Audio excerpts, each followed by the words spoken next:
好，来乡亲啊，继续来看非洲猪只解毒禁令。台中市议员摕到市政府的专案报告，讲这个猪喷资料无彻底，加上错误清销，造成采检延后等等的失误。但是才来处罚到2个基层的人员，一寡大官竟然拢安全落庄。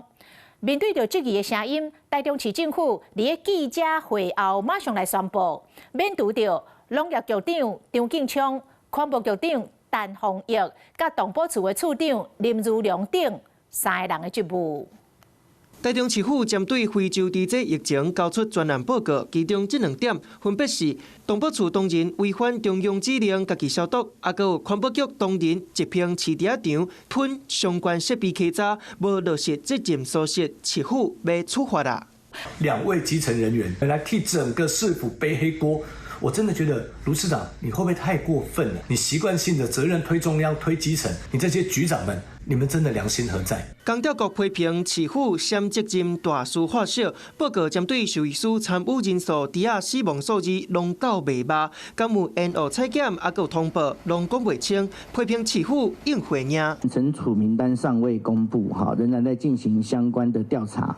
好，所以这是错误的讯息。面对这期10点记者会结束，市府遂宣布农业局长张敬昌、环保局长陈宏毅无做好中央防疫指令，造成重大风险。自今仔日，2位局长职务除掉，另外负责按场清销的主管是动保处处长林如良。市府认为伊无确实管理甲督导，对中央应变中心指令传达无确实，出现重大破空。即时机关首长的职务嘛除掉。另外，市议员周永红提涉嫌电话问诊的王姓上医组声明，讲专案报告讲猪农表示捌咨询王姓上医组用药物治疗了后有改善，阁写初步判断是放线拐菌形膜肺炎。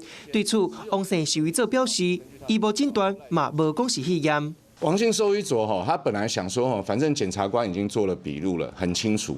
然后你动保处也有笔录了，专案报告出来，竟然还把责任推给他，要甩锅给他。所以他才要发声明。副议员更加不满的是，市府疫调防疫工课破空规大堆，不过专案报告上尾是写防疫措施成果真好，根本无法度接受。那我们最大的任务就是要把疫情所在这个个案的案场，然后病毒不外流。那就这部分来讲是有达成。市长罗秀燕面对质疑是坚持立场，讲疫情控制伫案场无传出去，就是市府甲中央合作的成果。